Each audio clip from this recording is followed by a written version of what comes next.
दोस्तों, अगर आपको ये वीडियो पसंद आए तो चैनल को सब्सक्राइब करें और बेल आइकन दबाना ना भूलें।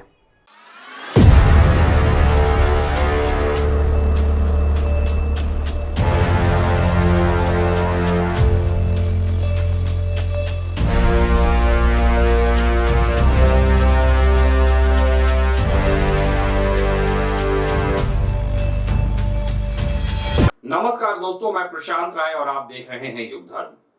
दोस्तों, फ्रांस में इस्लामिक चरमपंथ का क्रूर चेहरा सारी दुनिया के सामने बेपर्दा हो रहा है।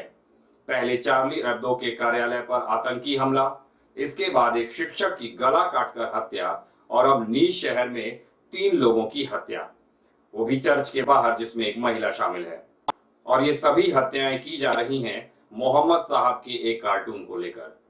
इस्लाम मूर्ति पूजा या बुत परस्ती को नहीं मानता और अगर दूसरे धर्मों के लोग इस्लाम पर टीका टिप्पणी करते हैं तो प्रतिक्रिया अक्सर हिंसक ही होती है।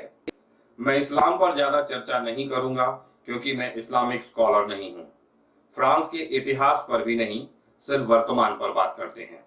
दोस्तों, फ्रांस में मोहम्मद साहब के कार्टून दिखाने के विरोध में निर्दोष लोगों का गला काटना कहां तक जायज है?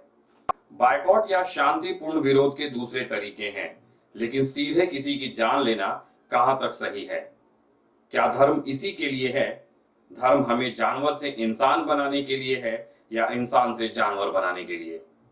हमारे धार्मिक विचार एक दूसरे से अलग हो सकते हैं, लेकिन क्या कोई धार्मिक मामलों पर टीका टिप्पणी करे तो खून खराबा कर दिया जाए?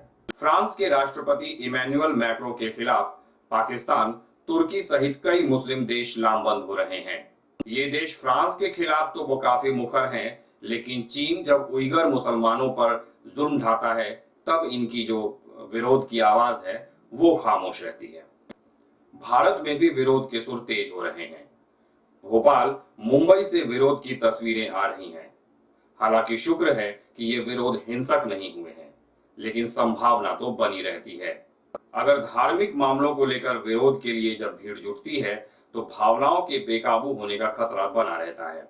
खैर, इस विरोध में एक बात देखने वाली है कि जघन्य हत्याओं को गलत नहीं ठहराया जा रहा है। अलबत्ता फ्रांस के बायकॉट की आवाज जोरों से बुलंद की जा रही है। धर्म बेहद संवेदनशील मामला है, लेकिन क्या कोई हमारे धर्म के ऊपर टिप्पणी करेगा तो उसका गला काट दिया जाएगा? क्या इस बात की आलोचना नहीं की जानी चाहिए? क्या इस बात का विरोध नहीं किया जाना चाहिए? क्या इसे गलत नहीं ठहराया जाना चाहिए?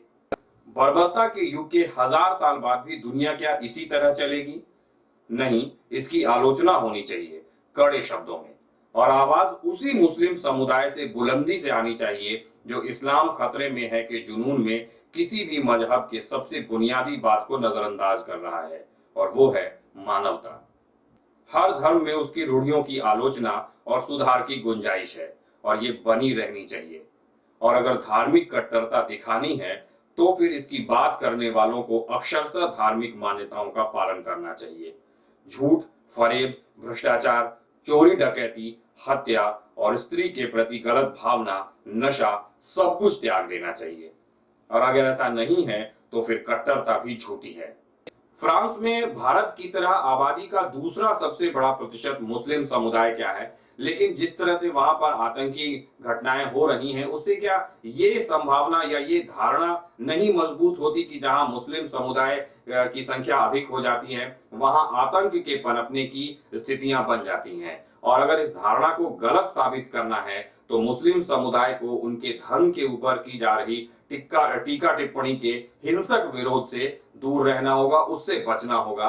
और अगर विरोध करना है तो शांतिपूर्ण तरीके से उसे करना होगा, जिसकी उम्मीद, जिसकी अपेक्षा वो दूसरे धर्मों के लोगों से करते हैं। उन्हें अल्लामा इकबाल की उन पंक्तियों को याद रखना होगा जिन्होंने की कहा था कि मजहब नहीं सिखाता आपस में बैर रखना, और दूसरों के गले काटना तो बिल्कुल नहीं। नमस्कार।